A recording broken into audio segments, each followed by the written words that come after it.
where founders share their journey behind the brand. Today in the living room session by Viedelle, I'm sitting down with the founder of the fashion label KLAYD.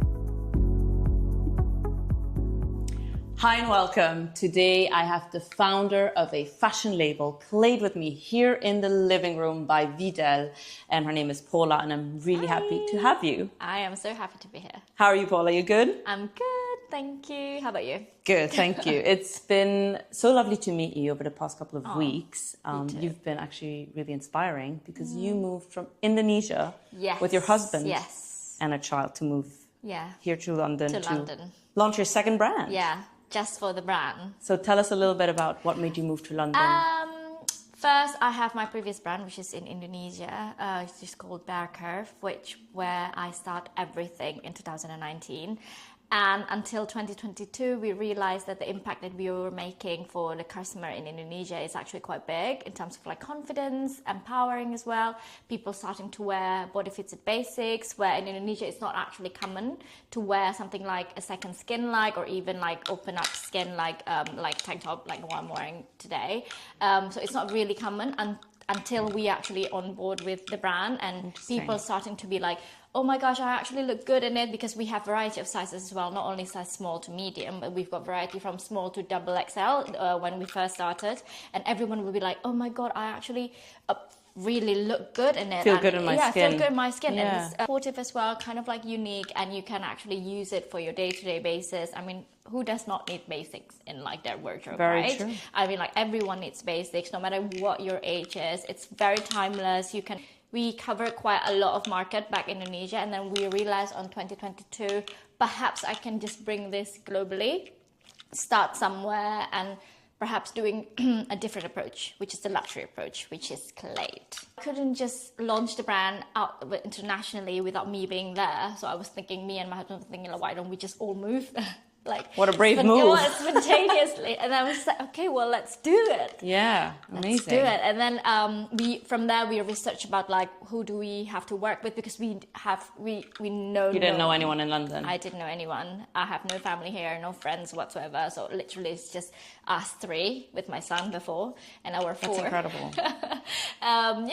Google helped us introducing us to a lot of like immigration lawyers, or like how do you migrate here as well, and how do you make things happen in terms of like business legality, and also who do we want to work with in terms of like marketing agency at first to grow the brand, because we absolutely have no idea what we're doing.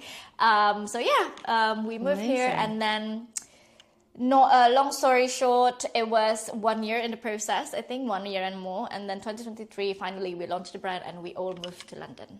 Wow, that's incredible. And it's been sad. So what do you think were the biggest challenges moving to a different country and starting a brand, especially because you said in Indonesia it was kind of a novelty, the shaping basics, where I assume in London it wasn't a novelty, and you kind of entered a market where these things already kind of existed. So what was your angle? How did you differentiate yourself in like a market that is flooded with fashion? Yeah, I feel like the challenge, definitely, personally, for me to adjust with the life here, it's quite different world for me back than whatever it is back home.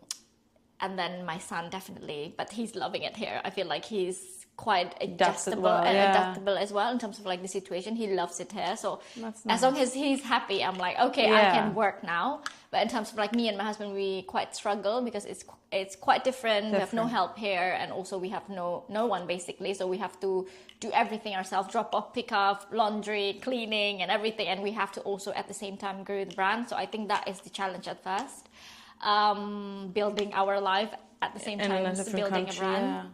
And as well, I feel like by entering in this market, I feel like there's an opportunity as well that we can get, which is I can feel a gap in certain like market in terms of like, because I love London, I love the diversity, I love the fashion. I feel like there is a lot of fashion and style, and people basically can express themselves, because I did express myself in back home, which is with my brand, through my brand, but then I feel like I want to explore and learn new things because I love challenge. I love learning every day. That's why I feel like this is a bold move for us to actually move, to just learn and adapt and perhaps learn through feedback, because like I mentioned, I have no fashion background. I also actually get things going by what I experience. So I learn on the go. Yeah. So whatever it is that I do in London, also I learn on the go. That's amazing. Yeah.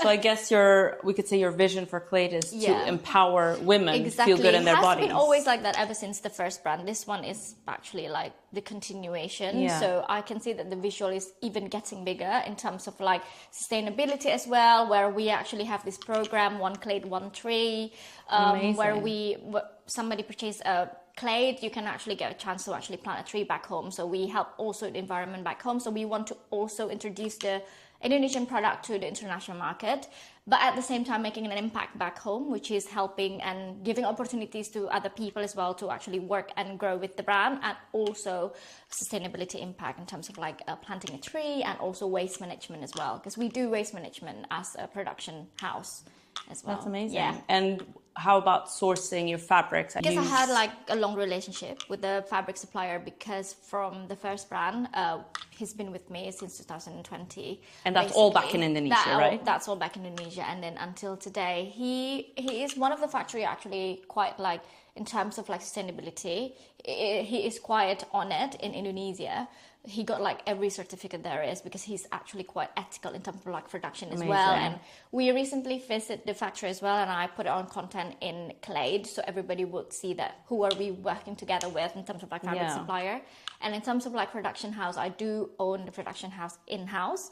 So we as well introduce the Indonesian value, the Indonesian kind of like work ethics, and also in the content to introduce our employees as well. So all the people behind the brand basically, and who run the brand. So it's not only me, definitely, but my team made this incredible, beautiful basics with me together to just grow the brand. That's incredible. Yeah.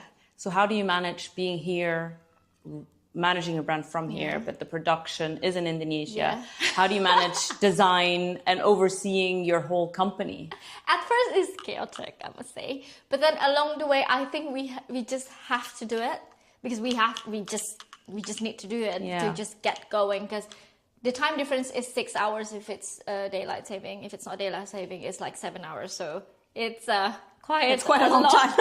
A long time. So I need to really, because when I wake up in the morning, 7 a.m., it's already like 11 or 12 back home. Yeah. So the group chat, when I activate, because I always do airplane mode every night. When I activate my phone, the group chat is already up. So I need to like catch up with all of the things. So that's the thing that I actually do every day. Sometimes I wake up at 5 o'clock just to catch up with the meeting with the supplier. Perhaps that supplier can only do meeting at 11. So I need to wake up at 5 to just do the call, camera off, definitely. Because I am like looking not great. At the same time, I need to prepare my kids to go to school. My son to go to school, and my baby now. I have a baby, so it's another challenge, another time Your hands to are already squeeze full in. as is. So that's how I actually do it. You just need to show up every time, and I did a commute every day as well from Canary Wharf to South Kent, by the way. To drop your son to school. But it's kind of like an advantage for me because the meeting is actually in the central mostly. Okay. So after drop off, sometimes I do meeting or stay out. Even I have to do meeting in the afternoon, I just stay out the whole day and then pick up my son.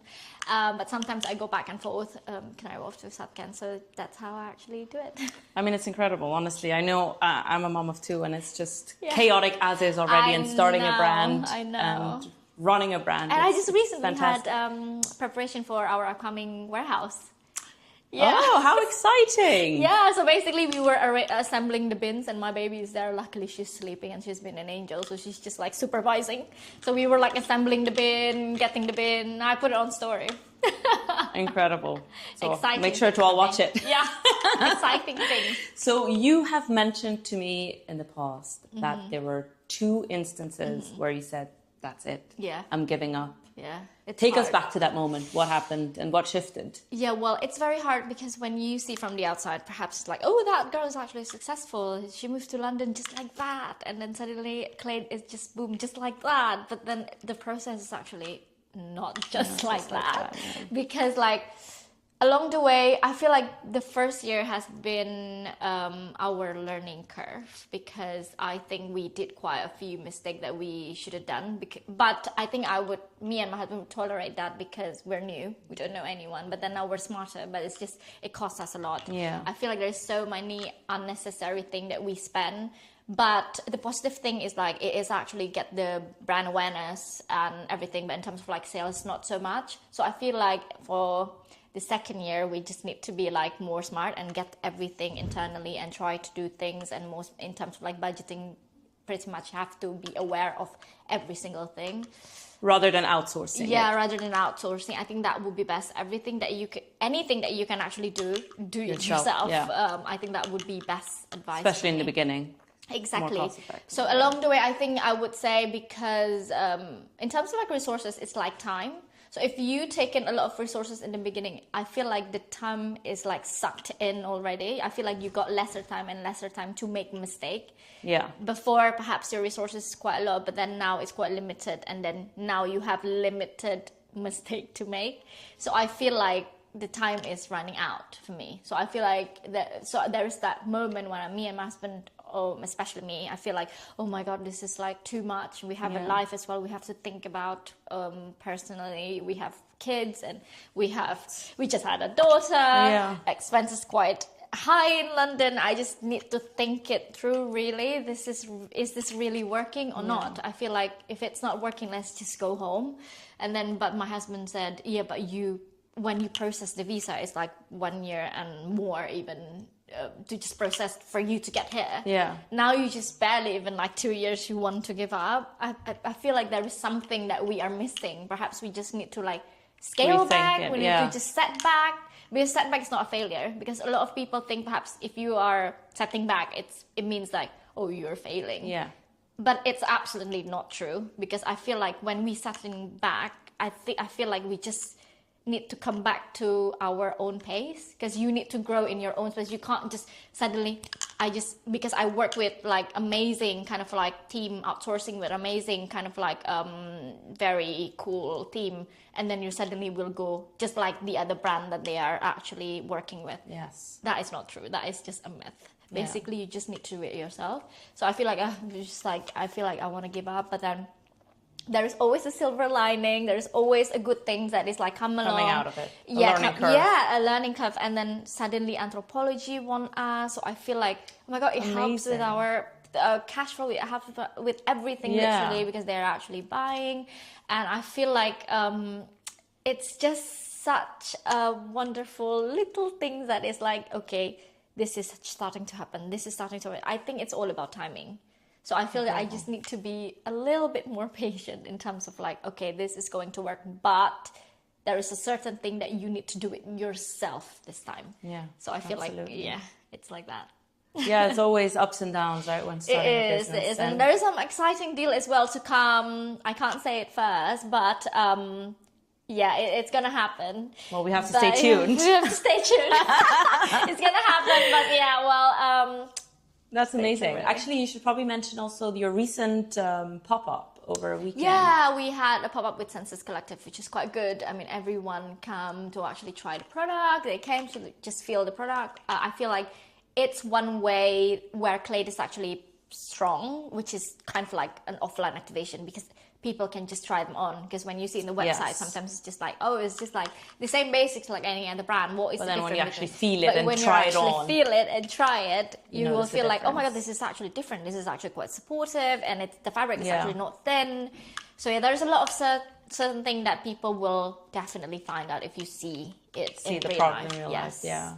And it's like you said, once you have good basics, you don't need to go out and buy more. Exactly, because what like you need is staple just an wardrobe. easy wear. Yeah. Now you can mix and match with different things. So maybe just show us quickly what you wear. I am wearing this kind of like the most popular items for KLAYD, definitely this one. It's kind of like square tang. The square tang. With KLAYD, it's all about functionality. So it's not only like basics when you say it's not only just the beautiful basics, but something that we offer, which is the functionality, which is very supportive. You felt it too. It feels like you don't even need a bra. It feels like a shapewear but without sacrificing the comfort. super comfy. You just need to try them on. And without actually looking like shapewear that you have to wear underneath something. And so it makes you feel good. Yeah. It makes you feel like confident. It makes you feel like, I don't know, that makes me, personally, that impacted me like that. But I do believe I'm not alone. I do believe a lot of people as well, because we did that in Indonesia, they also felt it. Yeah. And I recently got an email, which I posted in KLAYD as well. The lady was telling me, do you know what? Like OMFG, like literally whatever that you said in the brand is literally true. Like my husband, when my husband see me in your fits, like literally he would polish his eye out. I was like, oh my God, this is like the best email I've seen this morning. So and those are the things that really keep you going, right? When you receive feedback like that. Those are the things. Those are the things actually, incredible. the feedback actually guideline for me. Yeah. No, you're absolutely right. And it's amazing. So what do you think is next for KLAYD? Is there any collaborations, pop-ups coming? There is a lot of new things for KLAYD, which is upcoming. I can't really say. So you really need to stay tuned. But yeah, a lot of exciting things. But things, what I can say is that baby step, I think. Yeah. I can hope for certain things, because from the first year I can hope like this and that, but whatever that you unexpected, that is actually going to happen. So I feel like I just hope for the best for KLAYD, and we have a lot of like new collaboration coming as well, and pretty exciting thing, I would say. But yeah, we will see. We'll amazing see. So to end the conversation, I wanted to ask you a bit where you get your inspiration from. Who inspires you most? Was there a person that really helped you here in London growing your brand, or just inspired you designing your clothes? I must say, in terms of like designing, definitely I will reflect on my own personal experience first, because when I started the brand with my first one, because I'm not a designer, but I know exactly what I want, because I've always obsessed with body fitted basics. I would start whatever that makes me feel good first. But I know a lot of people actually got a lot of like different preference, but I would start with myself. So if I can actually make me feel good, perhaps I can make others feel good. But along the way, when you're actually doing it, you receive feedback. And that feedback from customer is very important, whether it is good or bad. Because usually I get bad feedback, which is good for you. Because bad is good. Yeah. You need to fix certain thing, and that is my guideline for the next one. And through that feedback for along the way that I've actually with my first brand, which is already 5 to 6 years, from that feedback, there is decising for KLAYD. So all the feedback I actually gathered, so customers actually is the one who inspired me. Sometimes customers come to me with their own personal issue that I can never even think of. Oh, people actually experience this, so I actually implement it in the brand, in the design, and then that's how I keep going. And in terms of like the one who motivate me, I feel like inspirational movie. Like I think there is this movie that I think if I share you. Madam C.J. Walker, do you know her? No. Oh my God, you should totally watch that in Netflix. So basically, it's from like long time ago, I don't know where. She was an American. I think she was self-made. I always love to watch her. Like I feel like during that time, women is definitely, people were not going to see women as equal with men, and women can't work. Women have to be in the kitchen or whatsoever. And during that time, she's actually made it as a self-made woman in terms of like a hair growth product. And I feel like that is such an amazing thing to see. She doesn't have a tool like us now. We have Instagram, we have everything, every tool that we have no excuse anymore. But then her during that time, she has nothing. Literally, she needs to sell door to door, to actually advertise it, marketing it, and like have no tools basically. But she made it. I feel like she made it happen. Even during the time that you don't even see women as in like women now. She actually made that happen. So I feel like, oh my God, even she made it happen. I actually have to make it happen, because I have no more excuse. I've got all the tools online or anything that I can actually do it myself now. A lot of like DIY. You just need to do it. You just need to do it. No, that's amazing. I think just pitching into that, women have come a long way with getting their feet on the ground and starting businesses. And it's amazing that your brand, you know, you want to support women feeling good in their skin. And I think that also helps, you know, growing together and building a life together, an independent life. And I think that's amazing.